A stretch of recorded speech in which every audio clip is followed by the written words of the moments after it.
आदाब नाजरीन, आप जुट के हैं रोजनामा अवामी लहर न्यूज़ के साथ और मैं हूं आपका मेज़बान इरशाद अहमद मीर। नाजरीन, बहुत बहुत शुक्रिया आप तमाम का कि आप हमारे साथ वक्तन फ़वक्तन इस लाइव प्रोग्राम में जुड़ते रहते हैं और वीडियो को जल्द से जल्द शेयर करें ताकि आज जो मेहमान हमारे साथ इस वक्त स्टूडियो में मौजूद हैं, एक्स डिप्टी BDC और एक्स सरपंच भी अपने इलाके के रहे हैं, करना कॉन्स्टिट्यूंसी से ये ताल्लुक़ रखते हैं और हाल ही में आप बखूबी जानते हैं कि पहाड़ी कबीले को जो ST का दर्जा मिला है उसको लेकर भी कोई बातचीत करेंगे। और ये करना के ये वाहिद सरपंच और एक्स डिप्टी BDC हैं जो दिल्ली के अंदर मौजूद थे और जिस दिन ये बिल पास हुआ उस दिन भी ये दिल्ली के अंदर मौजूद थे और आज सुबह जो हमारे ये ऑफिस में पहुंचे हैं डायरेक्ट दिल्ली से। आज हम इनसे बातचीत करेंगे कि किन किन मुद्दों को लेकर इनकी जो वहाँ पर मुलाकात हुई काफ़ी सारे सीनियर लीडरान से, और इनसे ही बातचीत करेंगे कि किन किन लीडरान से इनकी मुलाकात हुई और किन मुद्दों को लेकर इनकी बातचीत जो है ये वहाँ पर हुई।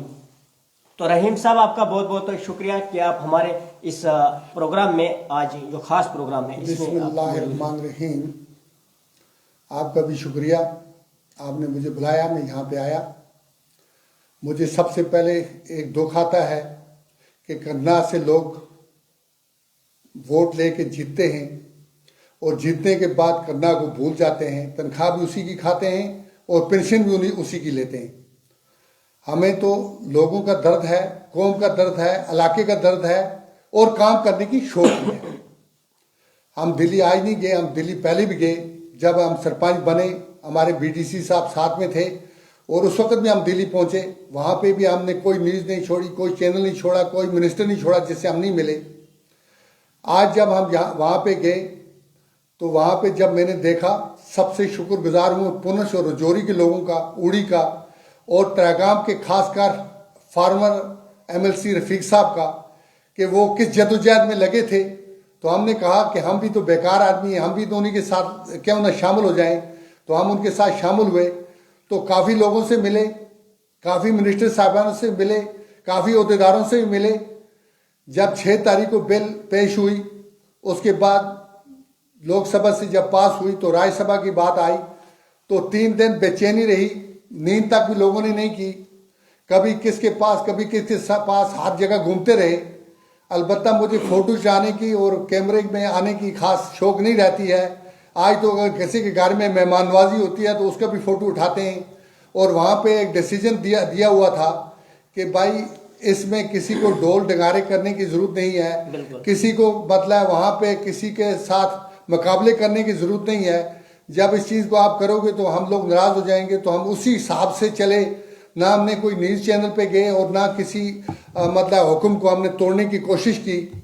आज अल्लाह का शुक्र है, पहले हम अल्लाह के शुक्रगुजार हैं, फिर मौजूदा सरकार के शुक्रगुजार हैं कि जो कहते हैं वो करके दिखाते हैं। एक दफ़ा का वक़्त है, रविंद्र राणा जी का हम बड़े शुक्रगुजार हैं। वो टंगडार जब पहली बार गए डाक बंगला में, वहाँ पे जब उन्होंने भंगड़ा मारा तो हम भी भंगड़े में खेले तो लोग हमें ताने दे रहे थे कि आप लोग भंगड़ा मारते हो। आज उनको ये पता चलना चाहिए कि भंगड़ा मारने का मकसद क्या था। अच्छा, भंगड़ा मारने का मकसद सामने नजर आया तो उस वक्त हम उनको नाचते हुए नजर आते थे। आज तो हर कोई वहाँ पे मतलब नाचता है, भंगड़ा मारता है, गतका खेलता है, लेकिन उस वक्त हमें ताने देते थे कि भाई आपने BJP का रविंद्र राणा आए और उसके साथ भंगड़ा मारा और तकरीर की। तो उस तकरीर का फल, उस भंगड़े का फल आज करना के लोगों को मिला और आगे भी इंशाल्लाह मिलेगा। वहाँ पे हमारी टेंडर की बात भी हुई। उन्होंने कहा कि आपको पता होना चाहिए कि चौकीबाल तक हमने नेशनल हाईवे 65 फुट की है और टंगडाहट टू टिटवाल 65 फुट रखा है। जो बीच का जो हमारा एरिया है उसको हमने टेंडर देना है और टेंडर जरूर करे हो जाएगा। अनकरीब भी 2-4 महीने के अंदर अंदर टेंडर का मतलब मसला हल हो जाएगा। पूरी कोशिश लगी हुई है। खासकर हमारे जो नितिन गडकरी साहब हैं, मुझे उसके मुकाबले में ईमानदार और सुलझा हुआ कोई इंसान नहीं नजर आया। और कितने अखलाक से बात करते हैं और कितने अखलाक से बैठाते हैं। तो हम उसके पास बैठे और उसके बाद मुझे बड़ी अफसोस की एक बात नजर आती है कि घर में बैठ के पौरंडे करने या ऐसे फोटो खिंचाने या बतानबाजी करने ये अच्छी बात नहीं है। जो अंदर से देखा जाता है, अंदर से पता चलना चाहिए कि कहते हैं दिल्ली में जाना है, अपॉइंटमेंट लेनी है तो बड़े मसले करने हैं।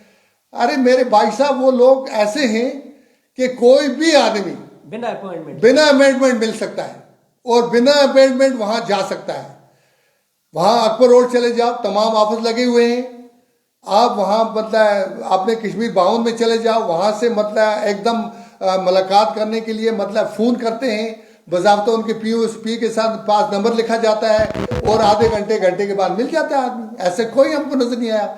हम ऐसी शख्सियत के पास भी गए, रफीक साहब एमएलसी के बदौलत वहां पे हम पहुंचे तो हमने वहां पे देखा मतलब हजारों की तादाद में लेने लगी हैं मिलने के लिए, नंबर नहीं आते हैं। तो वहां भी करना वालों को जब नाम सुना और कुपवाड़ा डिस्ट्रिक्ट को मतलब एलओसी के नजदीक जो है उनको नंबर पहले लगाया गया और बड़ी प्यार से बात हुई और आपने फोन नंबर तक दिए उन्होंने। ऐसी कोई बात नहीं है। मैं खासकर पुनश रजौरी उड़ी और फार्मर एमएलसी रफीक साहब का इतना शुक्रगुजार हूं जिन्होंने महीनों के महीने दिल्ली में तोड़े और महीनों के महीने इस काम के पीछे लगाए। 70 साल पहले बात चलती थी, 60 साल पहले बात चलती थी। अरे भाई वो कबीले पे चलती थी, कबीले पे जबान मतलब नहीं चलता, ये जबान पे होता है। आज जबान पे हुआ, पहाड़ी जबान पे हुआ। हमारे साथ 4 कौमों को और भी दिया, वो भी इसके हकदार थे, मुस्तैक थे, पसमंदा लोग थे, उनको भी दिया, हमें भी दिया। हम सब लोग बराबर हो गए। हम बॉर्डर पे मतलब हमने 1947 में हमने हिंदुस्तान को पसंद किया, आज नहीं किया है। 1947 में हमारे बाप दादा लकड़दादा ने हिंदुस्तान को पसंद किया। हिंदुस्तान एक जमहूरियत मुल्क है, इस हमारे हिंदुस्तान के मुकाबले में कोई मुल्क नहीं है। और 1965 की लड़ाई लड़ी, 71 की लड़ाई लड़ी। आज भी सिपाही की तरह बॉर्डर पे हम वहां पे हमारे लोग जो हैं, हम सिपाही की तरह काम कर रहे हैं, खड़े हैं।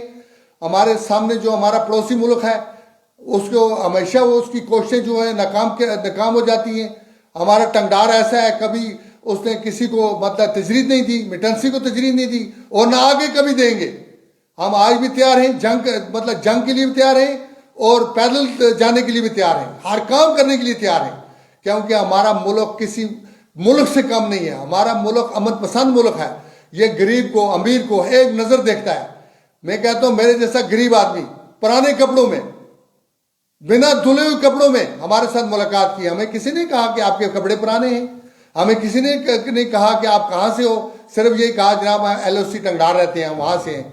बैठाया, चाय पिलाई, बात सुनी, 15 मिनट 20 मिनट मतलब बात हमने की। हमारे वहां पे तो छोटे से छोटा अफसर भी हमारी 2 मिनट से ऊपर बात नहीं सुनता, यहाँ तो 20-20 मिनट आधा घंटा बात सुनते हैं दिल्ली में जाके। ये तो गलत बात है। मेरे ख्याल में सबसे अच्छी हुकूमत, सबसे अच्छा मुल्क हमारा हिंदुस्तान है। और आज की सरकार जो है, अल्लाह के बाद हम इसके शुक्रगुजार हैं। पहले अल्लाह के शुक्रगुजार हैं, फिर इनके शुक्रगुजार। जिस तरह से बात करें अब्दुल रहीम साहब के, आप भी बखूबी जानते हैं कि पिछले 70 सालों से इस डिमांड के लिए जो पहाड़ी कबीला लड़ रहे थे और आखिरकार आज ये जो डिमांड है वो आखिरकार मिल ही गई। काफ़ी खुशी जो है वो पहाड़ी रकबे के लोगों में जो है वो देखने को मिल रही है। और इसमें अब काफ़ी सारे लीडरान ऐसे हैं जो अपने अपने इलाकों में जो है वो ढोल और नाच वगैरह कर रहे हैं और वो कह रहे हैं कि बस जी ये जो है, ये जो कुछ भी है ये हमने ही किया। देखिए, आप भी बखूबी जानते हैं, इलाका भी जानता है। यहाँ पे गवर्नमेंट ने, सरकार ने लाखों रुपए खर्च करके एजेंसियाँ भी रखी हुई हैं। ये खाली अपनी रोटियां सेकते हैं, न इनके साथ लोग हैं, न इनको लोग पूछते हैं, न इनको लोग देखते हैं। मैं आपको एक बात लिख के देता हूँ, जो पुराने हमारे एमएलए या एमएलसी हैं ये रिजेक्ट हो चुके हैं, इनसे लोग तंग आ चुके हैं। ये किसी पार्टी से भी आ जाए, इनका जीतना नामुमकिन है। बाकी हमें एहतियात थी पीछे से, ना कोई वीडियो चढ़ाना, ना फोटो चढ़ाना, ना फोटो खींचना और ना किसी को ताना देना और ना किसी के साथ लड़ाई करना, ना किसी के साथ झगड़ा करना। और ये बात जो है 70 साल वाली, 70 साल से 2 मसले थे। एक तो हमारी हुकूमतें जो थी वो हमारे पसमंदा लोगों को कुछ समझती नहीं थी। आज की हुकूमत जो है उसके पास पसमंदा लोगों की कदर है, वकार है, इज्जत है। और दूसरी बात जो थी वो हमेशा जो फैल लेके चलते थे, वो कहते थे पहाड़ी कबीला जो है वो अलग बात है, जबान एक अलग चीज़ है। जो चीज़ें मिलती हैं वो जबान पे मिलती हैं और पसमंदा पे मिलती हैं। हमें जो चीज़ मिली वो हमारी पसमंदा समझ के मिली और मतलब जबान पे मिली। कबीले पे कोई चीज़ नहीं मिलती है। कबीला जो होता है वो अलग चीज़ होती है, ज़बान जो होती है अलग चीज़ होती है।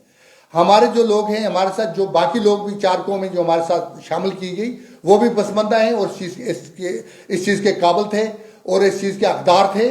उसको भी हमारी हुकूमत ने हमारे साथ शामिल किया। तो क्या लगता है अब जो अपोजिशन पार्टियां हैं, क्या उनको बिल पास होने की वजह से कहीं ना कहीं थोड़ा बहुत दचका जो है लगा है? थोड़ा बहुत दचका नहीं लगा जी, बहुत सारा बड़ा दचका लगा। क्योंकि वो खाली देखो, आज तक एक ही बात चलती रही, पहले चलती रही मुर्दशुमारी, राजशुमारी, दफा 370 35 से इसी पे मतलब उन लोगों ने अपने मतलब वोट शेयर बनाते रहे और लोगों को ठगते रहे। आज की कौम जो है पढ़ी लिखी कौम है, इनके दिमाग जो है मतलब जो बच्चा आज हमारा 8 साल का जानता है उस वक्त का 20 साल का नहीं जानता था। आज लोग समझते हैं, जानते हैं और इस चीज को बखूबी इसका फल देने के लिए तैयार है। इसमें कोई दुराई की बात नहीं है। अलबत्ता जो लोग रोटियां सेकते हैं वो रोटियां सेकते रहेंगे। बीजेपी बड़ी समझदार है, ये बहुत सोच समझ के चलती है। अभी इलेक्शन असेंबली पार्लियामेंट के मेरे ख्याल में उसके बाद ही होगा, पंचायती इलेक्शन के बाद ही होगा। जब होगा, मैंने रविंद्र रैना जी को टंगडार में एक बात उस स्टेज पे कही थी जहां मुझे कहा कि जी ये भंगड़ा मारते हैं, भंगड़ा, ये भंगड़ा खेलते हैं। आज देखा भंगड़े का फायदा कितना आया, खेलने का फायदा कितना आया। ना हमें एमएलए बनना है ना एमएलसी बनना है, हमारी उतनी औकात ही नहीं है, लेकिन हमने कौम के लिए भंगड़ा मारा और उस भंगड़े का फायदा आज मिला। उस वक्त लोग हमें ताने दे रहे थे कि आप भंगड़ा मार रहे हो जी, आप खेलते हो जी। अरे भाई, हम खेले, किसी आदमी के पास खेले, किसी शख्सियत के सामने खेले, जिस शख्सियत ने जदोजहद की, जदोजहद करके हमारा मसला हल किया। रविंद्र रैना जी कहते हैं उसको, रविंद्र रैना जी। रविंद्र रैना एक शख्सियत है और शख्सियत रहेगी। मैंने उस वक्त भी एक बात कही, ए जी फलाना अल्ताफ बुखारी कहता है जी स्टेट का दर्जा। मैंने उस वक्त भी कहा था रोटियां सेकना बंद करो, रोटियां सेकना बंद करो। स्टेट हमारा किसी ने नहीं लिया है, स्टेट खाली इनको तमाचा मारा है। स्टेट वापस आएगा और अनकरीब स्टेट का दर्जा कश्मीर में बहाल होगा। मुझे पूरी उम्मीद है इलेक्शन से पहले बहाल होगा, क्योंकि हमें कश्मीर का जो हिस्सा है वो हिंदुस्तान का पक्का हिस्सा है। खासकर हमारा करना जो है वो आज तक हिंदुस्तानी रहा है, उसके रग रग में हिंदुस्तान है। हम बिल्कुल मगर पाकिस्तान के पड़ोसी हैं, हम उनको रग रग से जानते हैं। हमारे हिंदुस्तान के मुकाबले में पाकिस्तान कहाँ से आ गया? हिंदुस्तान है। हिंदुस्तान के मुकाबले में कोई मुल्क भी नहीं है। इसमें अमन पसंद है, इसमें अखलाक है, प्यार है, मोहब्बत है। रहीम साहब, आप बताइएगा कि आप दिल्ली के अंदर गए, आपकी मुलाकात जो है किन किन लीडर से हुई? देखिए, मैं बहुत सारे लोगों के नाम तो इतने कौन लेगा या इतने जराज में रहते हैं, क्योंकि नाम बड़ी इज्जत और शूर से लेना पड़ता है। शख्सियत है, शख्सियत। नितिन गडकरी साहब से मिले, अपने जितेंद्र साहब से मिले, जो हमारे रूरल डेवलपमेंट के इसके एसटी मिनिस्टर रूरल डेवलपमेंट के, उनसे मिले। उसके बाद जो हमारे ये मतलब एसटी के जो हैं अर्जुन मुंडा साहब शायद कहते हैं इनको, इनसे तो 2-3 बार मिले। इन जैसी बड़ी शख्सियत तो कोई मिल ही नहीं सकती हमें ना। मगर मैं कहता हूँ मेरी इतनी ताकत नहीं थी ना, मुझे इतनी कोई मैं कहूँ कि मुझे सारे लोग मतलब फ़ोन करते हैं तो मुझसे मिलते हैं। मैं तो अपने रफ़ीक साहब जो एमएलसी साहब हैं उनके बदौल मतलब उनसे मिला, और अपने पुलिस की डीडीसी साहिबा भी थी, अपने उड़ी का बीडीसी साहब बजामा का भी था। उसके बाद अपने मतलब पुलिस के बहुत सारे लोग थे, एडवोकेट भी थे, वो मतलब बहुत सारे लोगों के नाम भी मुझे याद नहीं है, मतलब बहुत सारे लोग थे। मैं कहता हूं कि उन लोगों का कितना शुक्रगुजार करे हो, क्योंकि उनको अपनी कौम का कितना दर्द है, कौम का कितना दर्द, अपना काम काज छोड़ के मतलब दिल्ली में अपने खर्चे पे बैठे और महीनों के महीने बैठे। अभी भी कोई लोग वहां हैं, कुछ लोग वापस आए, बाकी लोग अभी वहां। कुछ दिन पहले मैंने तारक हुसैन चौधरी जी से एक इंटरव्यू किया था, जिस दौरान उन्होंने ये कहा था कि अगर पहाड़ियों को एसटी बिल रिजर्वेशन जो है अगर मिलती है तो हम जो है वो कोर्ट का रुख करेंगे। क्या लगता है आप, उनका कोर्ट में जाने का कोई फायदा है या नहीं? पहले कानून जो है, इन लोगों को ये बात समझनी चाहिए, जिद और बाजी से और भुगत से कोई काम नहीं। जो चीज़ें कानून पास होते हैं वो मतलब पार्लियामेंट में होते हैं और राज्यसभा में होते हैं और राष्ट्रपति से होते हैं। जो चीज़ इस जगह पास होगी वो उसके ऊपर सरकार के ऊपर कोर्ट का ऑडिट नहीं लगता है, क्योंकि कानून इसीलिए बना है, असेंबलियाँ इसीलिए बनती हैं, पार्लियामेंट इसीलिए बनती हैं और राष्ट्रपति इसीलिए बनाए जाते हैं। आज नहीं, ये जब से हमारा मुल्क बना है तब से बनते हैं कि इसी में ये चीज़ें लोगों को दी जाती हैं। ये तो लोगों की चीज़ है, लोगों का हक था, लोगों को दिया। इसके ऊपर कौन सा स्टे होगा? इसके ऊपर कोई स्टे नहीं होता है। जी जी, इसके ऊपर कोई स्टे नहीं होता है। ये लोगों का हक था, ये लोगों की मतलब ज़रूरत थी। पसमानदा लोग हैं, गरीब लोग हैं, मतलब पहाड़ों पे रहने वाले लोग हैं। मतलब आप देखिए करनाल का इलाका, देखिए ना, करनाल का इलाका जो है वहाँ 1 लाख की आबादी जो है वो सारी पहाड़ों पे है। थोड़ा सा मैदानी इलाका है, वो भी एक नाला है, नाले में हम लोग रहते हैं, बाकी तमाम लोग पहाड़ों पे रहते हैं। मतलब हम तो साथ साथ रहते हैं, उनके मकान भी, हमारे मकान भी। हमारा तो ऐसा ही नहीं, ये तो शासन ने किया ना, ये शासन ने किया है। मतलब गुजर पहाड़ी ये वो शासन ने किया। हम सब कलमा पढ़ने वाले हैं, मुसलमान हैं। वो हमारे साथ खाते हैं, हम उनके साथ खाते हैं। उनके इमाम साहब हमें नमाज पढ़ाते हैं, हमारे इमाम साहब उनको नमाज पढ़ाते हैं। हम तो सब एक हैं, लफ्ज़ मुसलमान हैं। ये पहाड़ी गुजर जो है ये मादरी ज़बान है भाई साहब, मादरी ज़बान। मादरी ज़बान पे जो होती है, मादरी ज़बान पे कोई कौमें नहीं होती। अच्छा, बीजेपी कहती है कि हम इस बार 400 के पार हैं। देखिए, मैंने जो मतलब दिल्ली में बैठ के देखा ना, बीजेपी बहुत मजबूत है, अंतहाई मजबूत है। इसलिए मजबूत है कि वो हर तरह के काम करते हैं। हम एक ऊंची हस्ती के पास गए थे रफीक साहब के साथ, फार्मूला बेल्सी रफीक साहब, वही उनके नाम जानते हैं, हम तो जानते नहीं इतने बड़े आदमी के नाम। तो वहाँ पे मैंने आपको अर्ज की ना, लाखों के हिसाब से वहाँ पे लोग होते हैं और वो हर इंसान से मिलते हैं। वहाँ पे मिठाई जब हमने ली, मतलब रफीक साहब ने मतलब 2-3 हज़ार की मिठाई ली थी, तो वो मिठाई सब लोगों में उन्होंने बांटी, बड़ी खुशियाँ मनाई। और वहाँ भी उन्होंने कहा कि हमारे पास सब लोग बराबर हैं, सब लोग बराबर हैं, चाहे वो गुज्जर है, पहाड़ी है, हिंदू है, मुसलमान है, हमारे लिए सब बराबर हैं। और बड़ी पहुँची हुई चीज़ है, उन्हीं की मदद से सारे काम हुए हमारे जी। हमारे जो काम हुए सब उनकी मदद से हुए। उनका जो है हर एक आदमी के हाथ ऊपर हाथ है, मिनिस्टरों के ऊपर हाथ है, मतलब हमारे मोदी साहब के ऊपर हाथ है, उनका हाथ अमित शाह साहब के ऊपर है, और उनकी बात को कोई नहीं डालता है। रेम साहब, अगर आपसे ये जानना चाहेंगे, एनसी की हुकूमत भी यहाँ पर है, पीडीपी या कांग्रेस की बात करें तो इन्होंने काफ़ी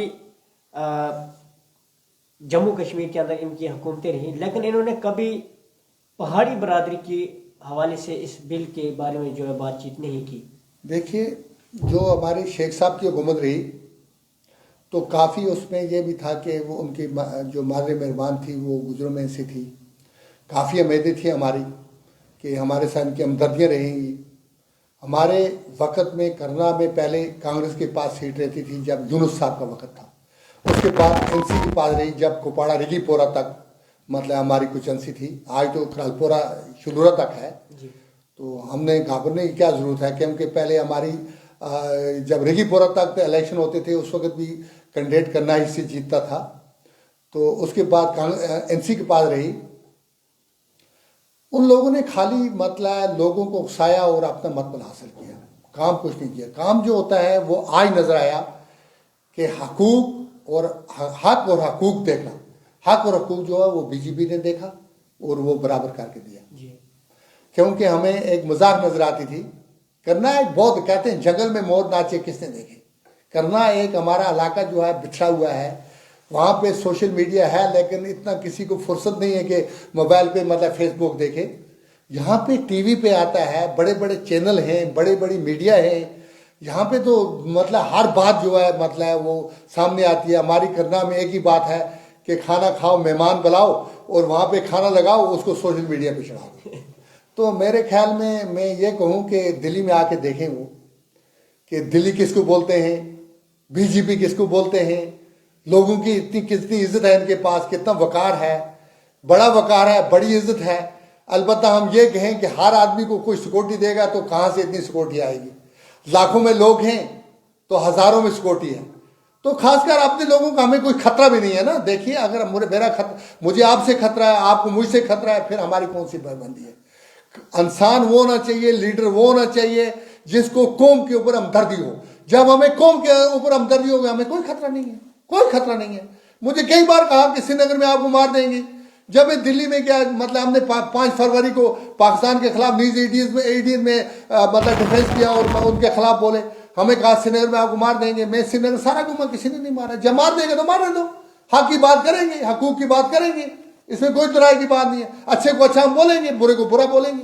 जब तक मेरी नासों में दम है मैं बुरे को बुरा बोलूंगा, चाहे गोली मेरे सीने पे आ जाए, अच्छे को अच्छा बोलूंगा। क्या लगता है दफा 370 और 35A हटाने के बाद जम्मू कश्मीर बदला है? देखिए, जहां तक मैंने देखा, मैं बगैर इक़्तिदार के भी बहुत कुछ देखा और इक़्तिदार में भी बहुत कुछ देखा। मैं 16 साल बबार प्रेसिडेंट रहा, उसके बाद मैं सरपंच रहा। मैंने अपने गांव में 5 करोड़ रुपए खर्च किया है और एक नमूना गांव बनाया है। 80% मैंने वहां कंप्लीट किया। अगर पैसा आया तब बनाया ना, मैंने घर का पैसा तो नहीं लगाया। घर का पैसा तो मैं इतना अमीर लाडी लैंड नहीं था, मैं घर से पैसे लगाता। सरकार के पैसे आए ना। पहले हुकूमतों में नरेगा भी लापता हो जाती थी, नरेगा भी असर रसूख पे दी जाती थी। और चलिए ना, वहां पे मैं कहता हूँ वीनस आए, क्रेम ब्रांच आए, कम से कम देखे। एक ही बात थी, ये मेरा वोटर है और ये वोट दिलाएगा, क्योंकि उसके जेब में वोट थे। उसको दे दिया 3 लाख 4 लाख 5 लाख घर के बंड लगाने के लिए, घर की फिक्सन लगाने के लिए। आज देखिए, जब पंचायतें बनी, मौजूदा सरकार के अंडर जब पंचायतें बनी, बीडीसी बने, डीडीसी बने, देखे 80% बिजली के पोल फिट है, 60 से 65% पानी हमारा फिट है। हाँ, कुछ कमियां हमारी हैं वहां पे, मतलब कुछ मुलाजिम हमारे हैं जो मतलब हमारी सरकार को धोखा दे रहे हैं। हमारी सरकार ने जे स्कीम शुरू की थी, यहां से हमारे चीफ इंजीनियर साहब गए, वो सीधे बटला में गए। बटला में एक गांव है, करना के 56 गांव है, 56 गांव को देखे। मतलब एक हमारी स्कीम चल रही है डना बड़ौन, गुमल जबड़ी और अपर गुमल।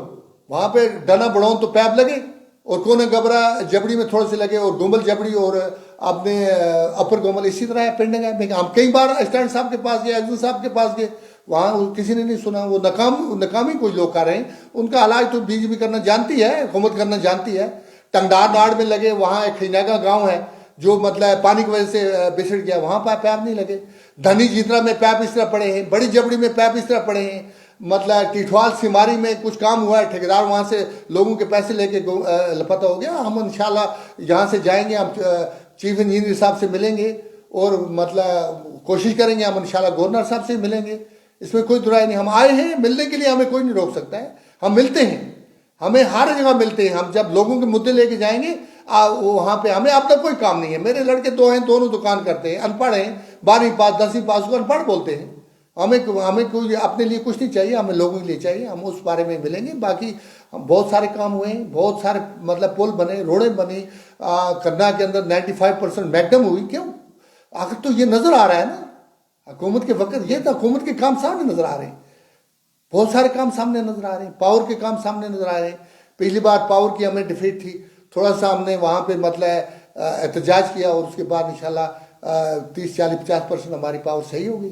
अलबत्ता मैं गवर्नमेंट से रिक्वेस्ट करता हूँ कि एक स्कीम थी कि मतलब वहाँ पे देखना कि कुछ लोग ऐसे हैं जो मतलब 10 रुपये नहीं कमा रहे हैं, और कुछ लोग तो फीस दे सकते हैं, कुछ लोग जो है फीस देने के काबिल नहीं है। उसके लिए गवर्नमेंट लगी है इंशाल्लाह। उनको उस दिन भी हमारे एसडी साहब ने कहा था अपने इसको AW को कि भाई आप गांव में जाए सर्वे करें।